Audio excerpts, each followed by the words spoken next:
protect Pearl Harbor by air.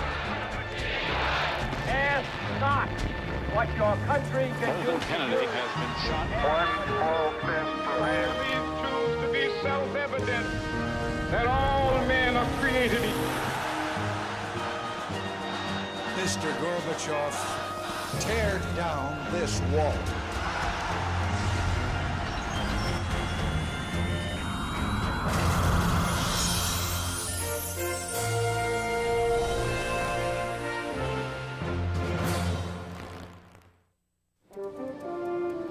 At the lunch counter in this Greensboro, North Carolina Woolworths, in February of 1960, 4 college freshmen took a stand by simply sitting down.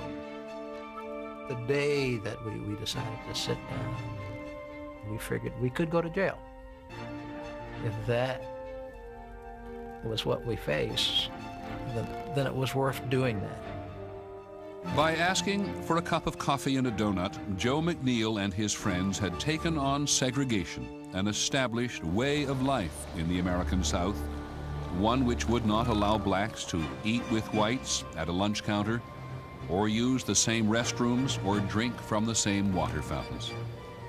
There comes a time in life where you say, hey, we're going to confront it and see where it goes. Within weeks of the Greensboro sit-in, similar protests were breaking out in more than 30 southern cities.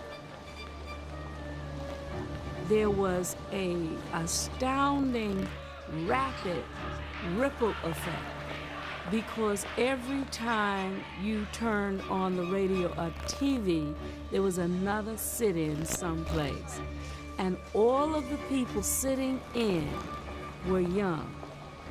We had crossed the line. I was no longer afraid of being arrested and afraid to go to jail. The first time I got arrested, I tell you, I was free. I was liberated. Young people getting arrested on purpose so they could be freed. They touched the conscience of America. As we began to see what was coming out of the South, we knew that there was something wrong in this country. And I think that that had a powerful effect on us. The effect was to believe that it was possible to make change in the world, and that you had a responsibility to take part in that change. In the early 1960s, young people came to the forefront in America. The civil rights movement was often driven by their anger. The culture of the era was certainly shaped by their tastes and desires. The country would elect its youngest president at the beginning of the decade. His energy and enthusiasm seemed to promise a revitalized nation, a country spirited and strong enough to meet the challenges at home and, in an increasingly dangerous world, the challenges abroad. The Cold War's shadow continued to hang like a dark cloud over an otherwise optimistic horizon. The presidential candidates in 1960, Massachusetts Senator John Kennedy and Vice President Richard Nixon, were only in their mid-40s. Both were ardent Cold Warriors. But I am not satisfied as an American to be second to the Soviet Union. What we want to do is not to turn their way, but to do it our way. And that's exactly what we're talking about in this campaign. The country had a consensus at that time. There were no real divisions among the majority of Americans over the Cold War and communism. And Nixon and Kennedy emphasized their anti-communist credentials, which were sterling on both sides. Both men were Navy veterans. The candidates had been freshman congressmen together after the war. But somehow Kennedy seemed the younger and identified himself as the candidate of a new generation.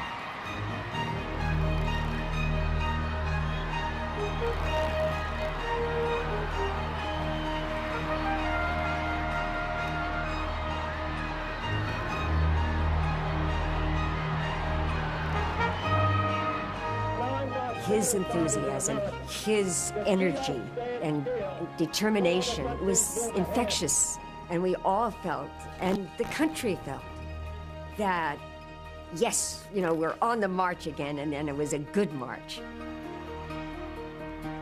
you know, we went to several states to campaign. I was in my early 20s. I walked a precinct in Redondo Beach. I don't think I've ever done that before or since. He affected everybody.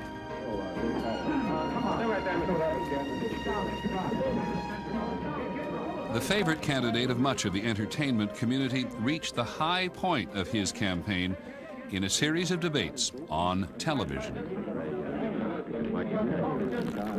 These were the first presidential debates ever. There'd never been a presidential debate before. Smith, Senator Kennedy. And the fact that it was happening live and on television gave it a kind of theater that was remarkable. The question now is, can freedom be maintained? The candidates were close on the issues, particularly on a tough stand against the Soviet Union. I, of course, disagree with Senator Kennedy. Studies after the debate show that those who heard it on the radio thought Mr. Nixon had won. Those who saw it on television gave the edge to Kennedy. Demand into balance. Attempt the image that came over definitely favored Kennedy. Surplus, which breaks the price. To see his earnestness, to feel his charm, to feel his idealism, I'm convinced that he would not have won without the debates. After the closest presidential election of the century, the country's oldest elected president at the time was succeeded by its youngest. I remember watching the inaugural with pleasure and even a kind of pride. I was struck by the fact that he didn't wear an overcoat, though it was a very cold January day. Let the word go forth from this time and place to friend and foe alike that the torch has been passed to a new generation of Americans. It was very exhilarating in a sense to have a man as young and articulate and electric as John Kennedy was. What he said was quite hawkish when you look back on it. We shall pay any price, bear any burden, meet any hardship, support any friend, oppose any foe, to assure the survival and the success of liberty. After the soaring words of the inaugural speech, the inaugural parties gave final proof to the notion that a younger and more glamorous administration had arrived. I remember Lenny Bruce say, "Isn't it great to have a president who you can imagine sleeping with his wife?" And I thought at the time, God, I think that too. You could identify with a man in that sense. He had, it was the first president that seemed like a guy, not like something on a dollar bill.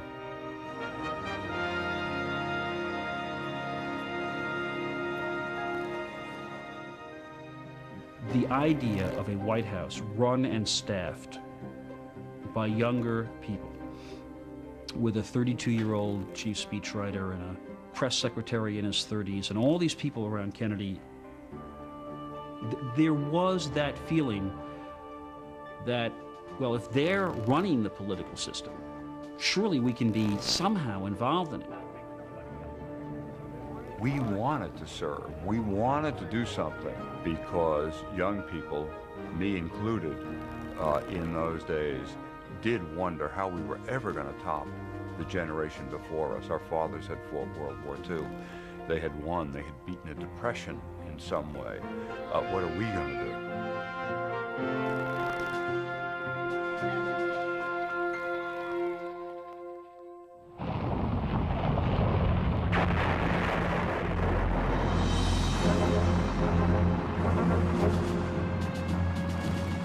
On April the 12th, 1961, the Soviets sent cosmonaut Yuri Gagarin into orbit around the globe. The first Sputnik in '57, and then Yuri Gagarin going into space in '61, terrified the American people.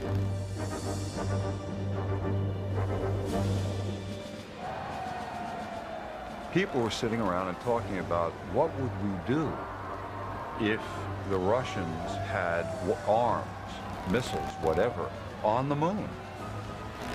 And could shoot, we were making the stuff up, but shoot at us at will. And we'd have to surrender, and then we had to choose better red than dead. That's what people were thinking then. In what would become a spiraling series of superpower moves and countermoves, just 3 weeks after the Soviets' manned launch, the U.S. sent astronaut Alan Shepard into space. And President Kennedy promised even greater heights. We choose to go to the moon. A man on the moon, walking on the moon? Now, in this decade? We choose to go to the moon in this decade and do the other things, not because they are easy, but because they are hard. You gotta be kidding. But Kennedy wasn't kidding. Because that goal will serve to organize and measure the best of our energies and skills. Because that challenge is one that we're willing to accept, one we are unwilling to postpone, and one we intend to win. This bold push into space was also seen as an aggressive manifestation of the Cold War. And so was a Kennedy-supported CIA scheme in April of 1961 to land Cuban exiles in their homeland to ignite an uprising against Fidel Castro. When the mission failed, leaving the exiles stranded at Cuba's Bay of Pigs, America and the president were humiliated. 3 months later, as if sensing American weakness, Khrushchev demanded that all Allied forces be removed from Berlin. We cannot and will not permit the communists to drive us out of Berlin, either gradually or by force. Kennedy put the United States pretty close to a war footing. A lot of people like me got draft notices. It looked like we were going to war. For the second time in the century, Americans faced the threat of war over Berlin. But now, both sides had nuclear weapons and the means to deliver them. No president ever spoke more frankly to the nation about the real possibility of nuclear war. In the event of an attack, the lives of those families which are not hit in a nuclear blast and fire can still be saved if they can be warned to take shelter and if that shelter is available. We owe that kind of insurance to our families and to our country. Families were advised to build bomb shelters. Schools held atomic attack drills. When I was a kid, I was very worried about the bomb. And I used to sit under that desk thinking, now, would the radiation fall on top of the desk and miss me? But what happens when I get out from under the desk? Then will the radiation fall? I mean, I didn't quite get it, but it didn't seem to be sensible that I was hiding under this desk. And so I had this worry, and everybody talked about this worry about the bomb. This nuclear threat over Berlin was diffused, but the Soviet-American confrontation would continue. In October of 1961, the Soviets began building the Berlin Wall. The wall would become a symbol of the Cold War's brutal reality. The newsreels presented Americans with haunting images of people risking their lives to escape communism. Once a country went communist, it stayed communist. They had secret police and the whole totalitarian structures so that there was no regressing. That the Soviet Union and its allies were a formidable global presence seemed very clear to me. An even more direct threat to American security began to unfold on October the 14th, 1962, when American U-2 surveillance planes flying over Cuba made a discovery. It was unbelievable. I couldn't believe that the Soviets would introduce nuclear-tipped missiles into Cuba, targeted on the eastern part of the United States. They never had moved nuclear weapons off the soil of the Soviet Union. We didn't believe they would. They did. It was my father's decision and his own idea. It was only one reason to show that we are great power and we will protect all our allies, and if anybody will try to fight against our allies, that will mean beginning of the Third World War. The Cuban Missile Crisis would last for 13 days that October. The president and his most trusted advisors tried to figure out how to get Khrushchev to remove the missiles from Cuba.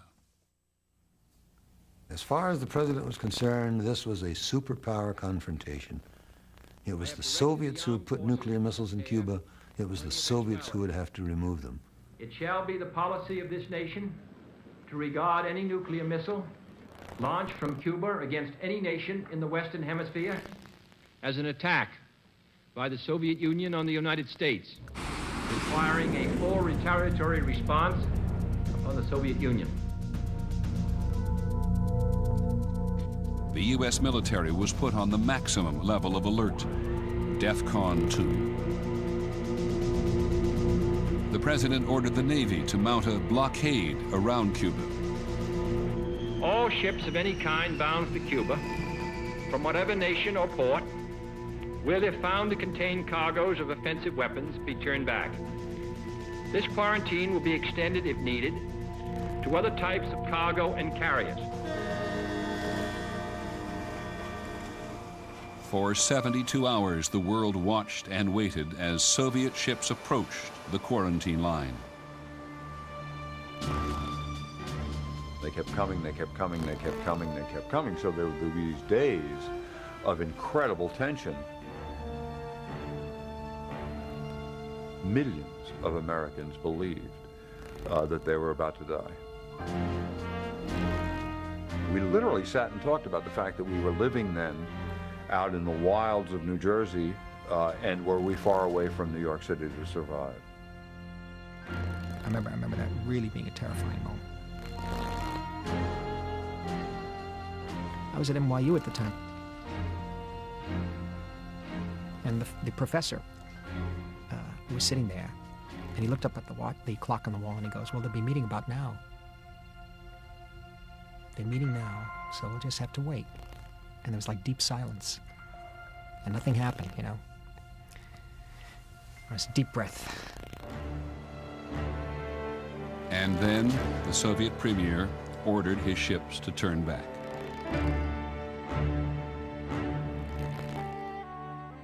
In the end, the Soviet leader agreed to withdraw the missiles in return for a U.S. pledge not to invade Cuba. There isn't going to be any learning curve with respect to nuclear weapons. You make a mistake with respect to a decision to use nuclear weapons, you're going to destroy nations.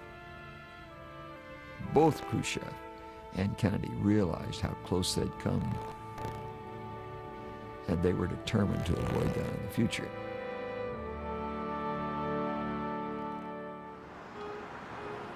In 1961, the author James Baldwin wrote, "To be a Negro in this country and to be relatively conscious is to be in a rage all the time."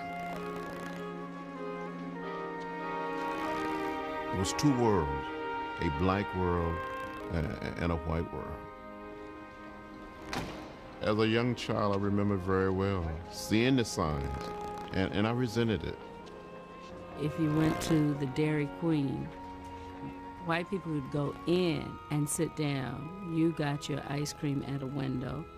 I never rode a bus because I knew I'd have to sit in the back. I didn't go downtown to the movie theaters because I'd have to sit in the Jim Crow gallery. I remember on one occasion I tried to go to the county library, and we couldn't even go in and check out of a book. That did not change until the Civil Rights Movement. In the early 1960s, young people would take the lead in the battle for racial equality. Federal courts had ruled that segregated waiting areas in bus stations were illegal, but the law was not being enforced. To pressure the Kennedy administration to intervene, activists rode public buses into the Deep South to integrate the facilities. Outside of Anniston, Alabama, the bus carrying the first group of self-proclaimed Freedom Riders was firebombed. By the time the Freedom Ride started, there was a realization that some of us would have to die. and that we should not fear death. And we liken this very much to military service, that if you serve your country in the military, you might lose your life. We were serving our country at home. We knew that this was a very dangerous mission, but we felt we had a moral obligation and a mandate to make this trip. John Lewis, then a student leader, was a freedom rider on a bus that arrived in Montgomery, Alabama. The very moment we started down the steps, a mob out of nowhere, people by the hundreds, came out with baseball bats, stones, chains, and started beating us. I was hit in the head with a wooden crate, and I was left lying unconscious in a pool of blood. I thought I was going to die. Many of the young people in the civil rights movement united in an organization called the Student Nonviolent Coordinating Committee, SNCC. SNCC is special because we are young. We're 17, 18, 19, 20, 21-year-old. Most of us have dropped out of school, so we're no longer students, but we don't have mortgages, we don't have car payments, we don't have families, we don't have husbands and wives and children. So we can do these things. And because we're young, we're also foolish, and we're willing to take risks. We wanted to create a mass movement. We wanted to get hundreds and thousands of people involved. We had been talking about developing a nonviolent army that would be prepared to go into a community, be arrested, court arrest, and so forth, break down that fear of jail as a weapon, and also break down the infrastructure of the local area by filling up their jails. All right, let's stop it right here. It was a tactic that SNCC took to Albany, Georgia. Anybody who found the courage to be involved could be involved. In the first weeks of the Albany campaign, more than 500 young people were arrested. Once you get in jail, it's a sobering experience because jail is not like a rally and jail is not like a march. Some people would get into jail, they would clang those doors and they would actually cry. And then there would be people who felt that we're in jail and we need to pray. Then there were teenagers who wanted to do rock and roll, or they were talking about their boyfriends. And it was in jail where I began to be asked to sing a lot. And no money to go to bail, keep your eyes on the prize, hold on. Paul and Silas began to shout, jail door open and they walked out. Keep your eyes on. If you're in the movement, all of the singing is one way of being heard and announcing your presence. You can't sing a song without producing power. And you will often see people singing in the face of police. If I sing, you stand in my sound. In Albany, Georgia, we forced the jails open by numbers, and they could not stop us from singing and praying. The movement was energized, but the law did not change. The 9-month effort to desegregate Albany, Georgia, failed. The next major campaign was fought on even tougher ground. It was probably the most violent and vicious racist city in the South.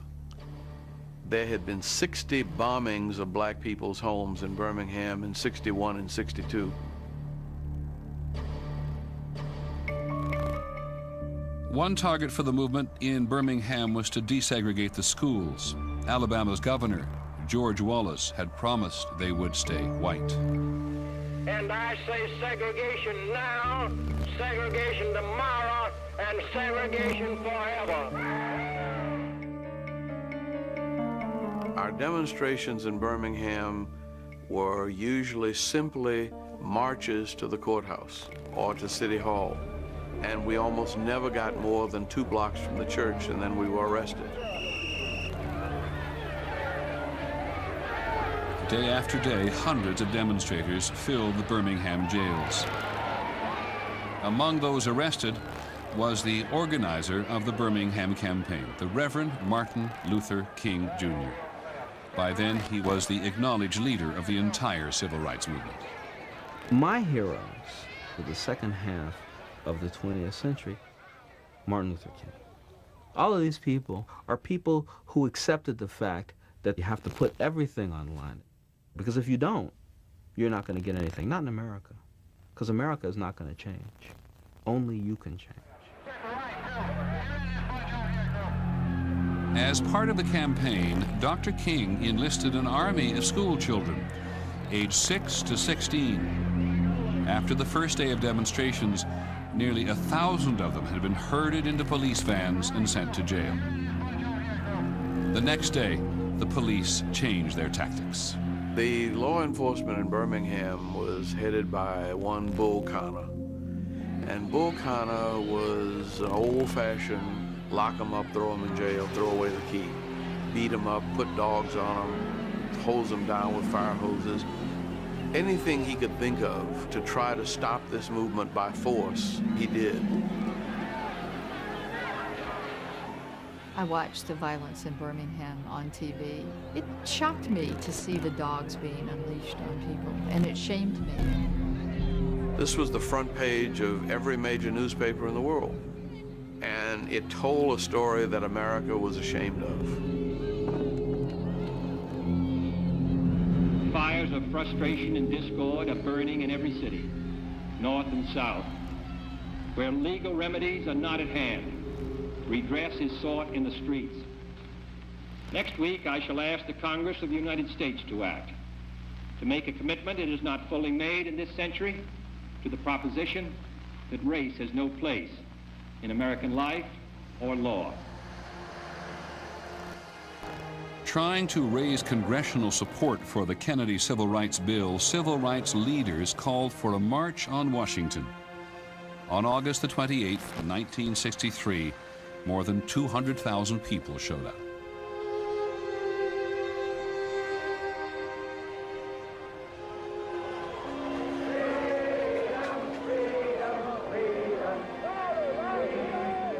We knew it was a special day.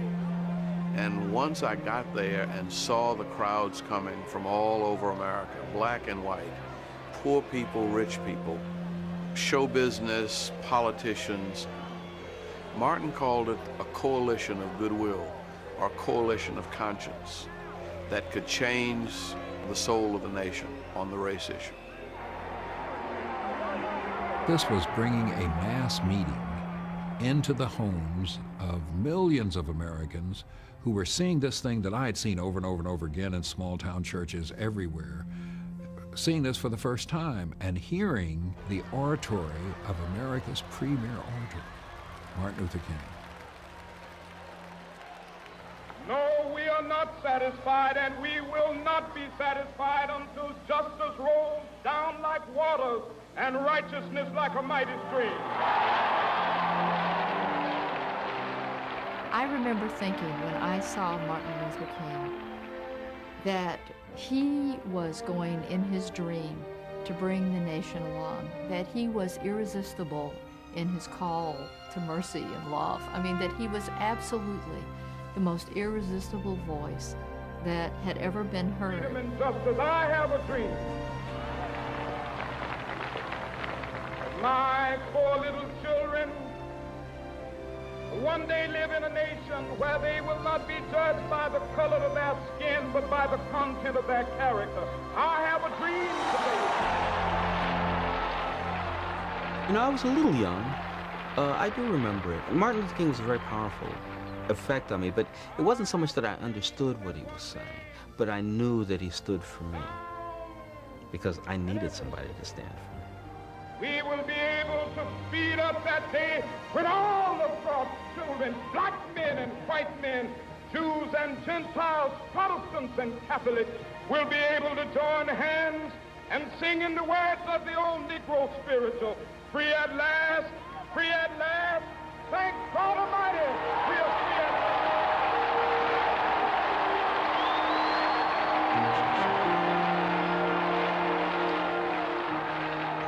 To me, that day represented one of the finest hours in American history.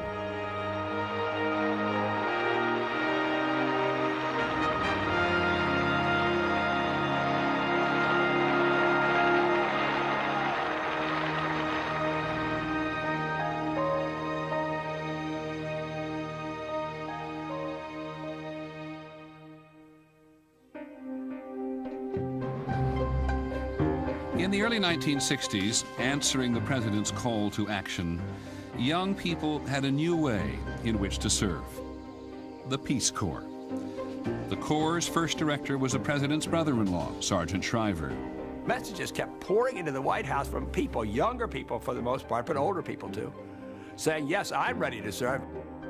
I thought joining the Peace Corps was a perfect way to do good in the world. I mean, I thought it was sort of hands across the ocean. Then I was going to go and help the poor people of the world do something better with their lives. Marnie Mueller was sent to Guayaquil, Ecuador. It was somehow giving people the notion that if they got together, they had power to make change. The Peace Corps was also a way to counter the appeal of communism in the developing world. Other young Americans responded to the president's Cold War call more directly. We're being trained to be in the military, to do what the military does, to fight if we have to defend the country. So, I mean, we all wanted to go. We thought, I mean, this was our job. On the same day that President Kennedy established the Peace Corps, he provided more funds for an elite group of warriors called the Special Forces. They would become known as the Green Berets. This is another type of warfare, new in its intensity, ancient in its origin, war by guerrillas, subversives, insurgents, assassins. The very first mission for these highly trained soldiers would be in Vietnam, in Southeast Asia. When President Kennedy took office, there were 1,000 military advisors in South Vietnam, sent there to defend against what America believed was communist expansion. It was a policy based on something called the domino theory. In a sense, we saw if Vietnam falls, the dominoes will fall. Thailand, Malaysia, Indonesia, the rest of Southeast Asia would fall under communist domination, and they would be strengthened across the globe. And it was to prevent that Kennedy felt he had to make a move to strengthen the South Vietnamese government. The South Vietnamese government, run by Ngo Dinh Diem at the time, needed the help. The leader of North Vietnam, Ho Chi Minh, wanted the North and South to be reunited. He was supplying guerrillas in South Vietnam who were growing in numbers and aggressiveness. In Vietnam, you had an insurgency, Viet Cong. They are the insurgents. We become specialists in counterinsurgents. Bill Bowles was one of the first special forces sent to train South Vietnamese troops in the fall of 1961. President Kennedy had increased the number of military advisors to more than 3,000.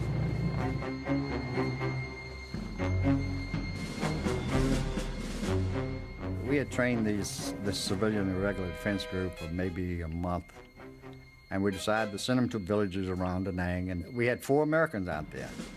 And on the way between the villages, they were ambushed by the Viet Cong. 2 of my buddies were killed, and 2 others were missing. I was shocked. I guess more than anything, it brought home the idea, hey, this is not play. This is not a game. This is not a training exercise anymore. This is kill or be killed. By 1963, the situation was deteriorating. On the streets of the South Vietnamese capital, Saigon, President Diem, desperate to maintain control, was cracking down on his political and religious opponents. In protest, Buddhist monks set themselves on fire. For many Americans, these were the first television images they saw of Vietnam.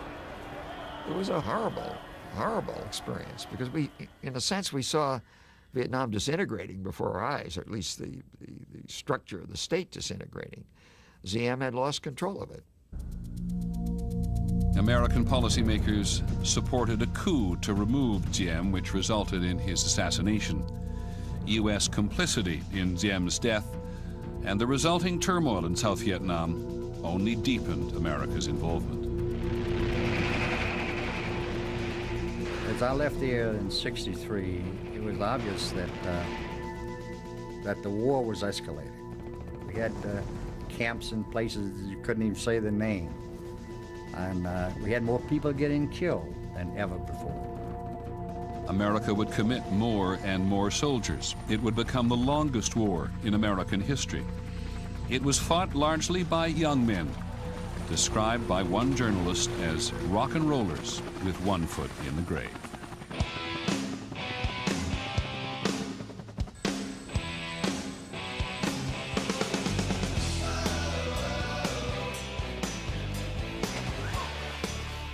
But in the autumn of 1963, very few Americans were paying attention to Vietnam. There was so much to feel good about at home. The country had never been more prosperous. People were looking towards a bright future.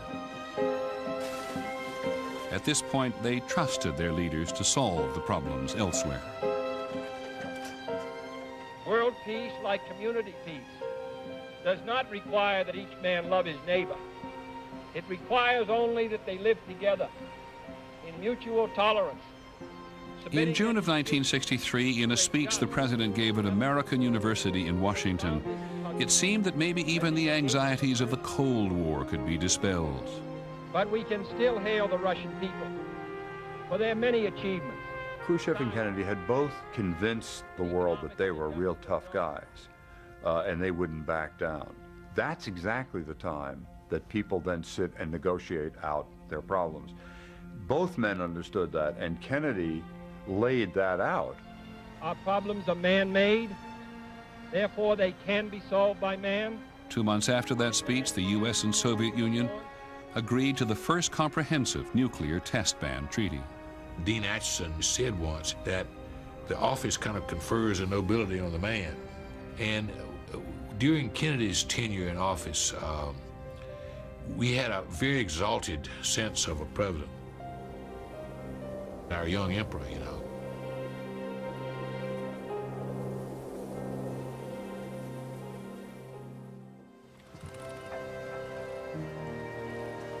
In the summer of 1963, John F. Kennedy's political and personal ratings were the highest of his presidency. Because he was the first young president, he was a towering cultural figure. I mean, the pictures of him walking around with his little kids and whatnot had enormous impact. It made us feel 10 feet high. We thought that we were invulnerable. And what a crowd, what a tremendous welcome he's getting now. And there's Jackie. She's getting just as big a welcome, and the crowd is absolutely going wild. This is a friendly crowd in downtown Dallas as the President and the First Lady pass by.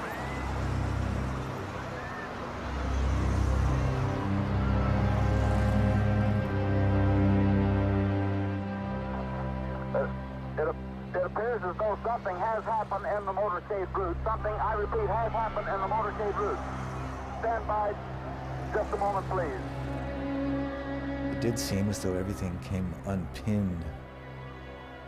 I was sitting in a dental chair when the first bulletin came over, but then the bulletins became increasingly serious, so that within an hour, about the time I was out of the chair, Jack Kennedy was dead. Dallas, November 22nd. President John F. Kennedy was shot and killed here today, period. The president suffered a massive gunshot wound in the brain and was pronounced dead at 1 p.m. Central Standard Time. So I dictated my story that day. And this was such an unexpected, unbelievable thing that had happened. It was terribly emotional. No Americans living at that time had ever witnessed anything like this, the assassination of a president. I mean, that assassin's bullet killed something else. The feeling of, if you're exalted, you're invulnerable. all of a sudden, you know, even this guy is vulnerable, for God's sake.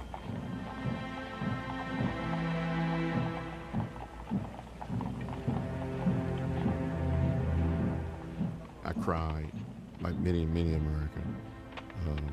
You know, we had our differences, but I felt we had lost a friend. We had lost a leader. He was such a source of inspiration. How did we make it? How did we survive? Where did we go from here? With the death of Kennedy, the end of the feeling of progress was never going to end. The innocence, everything, the reality. A slap in the face, a national car crash.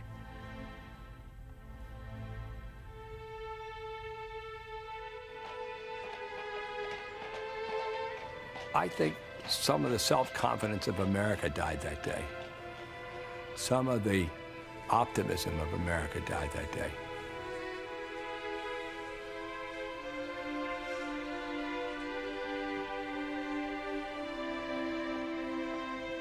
Walking up Connecticut Avenue to the church, and you'd look at the people who were watching us walk up the street, and there was absolute incredulity on the face of every living person. You get their eyes and your eyes, and what they were looking at you for was hopefully to get some expression from your face, from your eyes, that would help them to understand what had happened and why. And nobody understood it.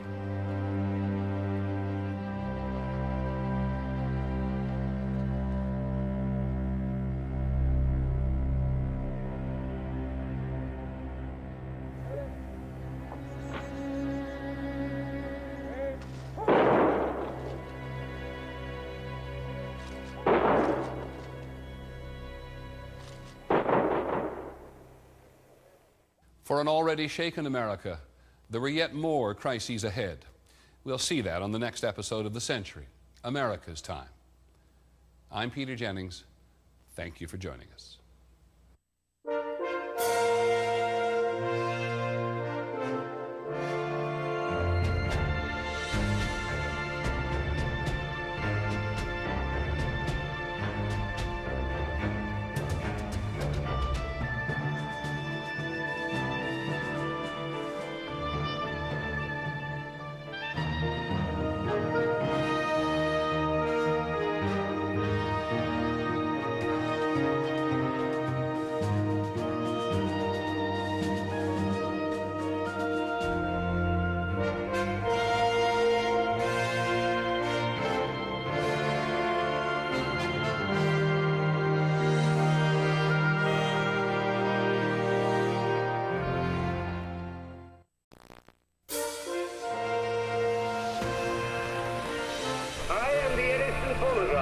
Japanese have attacked Pearl Harbor by air.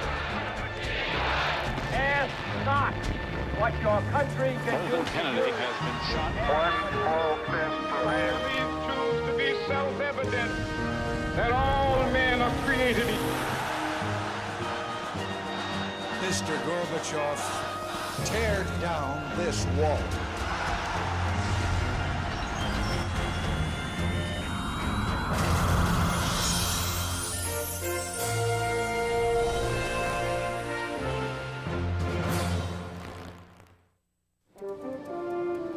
At the lunch counter in this Greensboro, North Carolina Woolworths, in February of 1960, 4 college freshmen took a stand by simply sitting down. The day that we decided to sit down, we figured we could go to jail. If that was what we faced, then it was worth doing that. By asking for a cup of coffee and a donut, Joe McNeil and his friends had taken on segregation, an established way of life in the American South, one which would not allow blacks to eat with whites at a lunch counter, or use the same restrooms, or drink from the same water fountains. There comes a time in life where you say, hey. One, those who saw it on television, gave the edge to Kennedy. Supply and demand into balance. attempt The effective image production that came controls. over You definitely won't have that favored 5 or Kennedy. 6% surplus, which breaks the price. To see his earnestness, to feel his charm, to feel his idealism, I'm convinced that he would not have won without the debates. After the closest presidential election of the century, the country's oldest elected president at the time was succeeded by its youngest. I remember watching the inaugural with pleasure and even a kind of pride. I was struck by the fact that he didn't wear an overcoat, though it was a very cold January day. Let the word go forth from this time and place to friend and foe alike that the torch has been passed to a new generation of Americans. It was very exhilarating in a sense to have a man as young and articulate and electric as John Kennedy was. What he said was quite hawkish when you look back on it. We shall pay any price, bear any burden, meet any hardship, support any friend, oppose any foe to assure the survival and the success of liberty.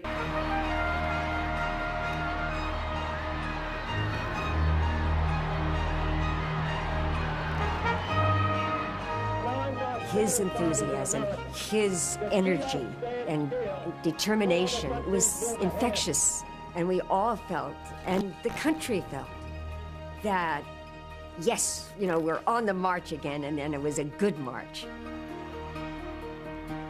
You know, we went to several states to campaign.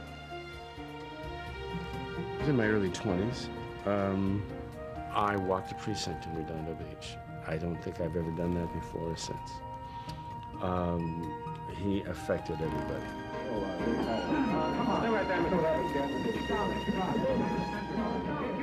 The favorite candidate of much of the entertainment community reached the high point of his campaign in a series of debates on television. These were the first presidential debates ever. There'd never been a presidential debate before. Smith, Senator Kennedy. And the fact that it was happening live and on television gave it a kind of theater that was remarkable. The question now is, can freedom be maintained? The candidates were close on the issues, particularly on a tough stand against the Soviet Union. I, of course, disagree with Senator Kennedy. Studies after the debate show that those who heard it on the radio thought Mr. Nixon had been shaped by their tastes and desires.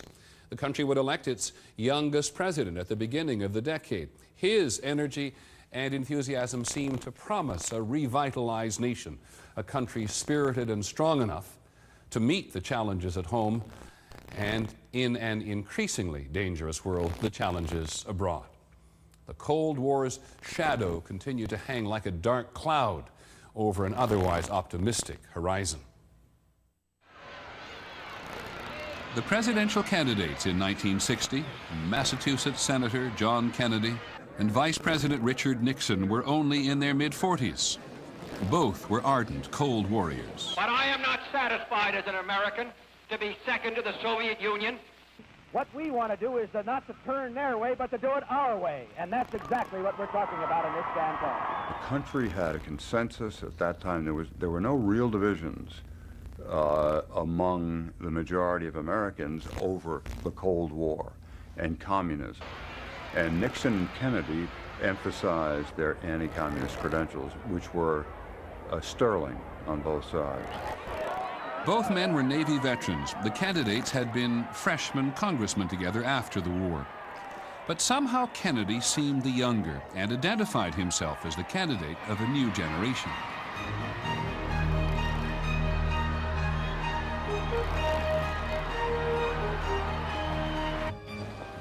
We're going to confront it and see where it goes. Within weeks of the Greensboro sit-in, similar protests were breaking out in more than 30 southern cities. There was an astounding, rapid ripple effect because every time you turned on the radio or TV, there was another sit-in someplace. And all of the people sitting in were young. We had crossed the line. I was no longer afraid of being arrested and afraid to go to jail. The first time I got arrested, I tell you, I was free. I was liberated. Young people getting arrested on purpose so they could be free. They touched the conscience of America. As we began to see what was coming out of the South, we knew that there was something wrong in this country. And I think that that had a powerful effect on us. The effect was to believe that it was possible to make change in the world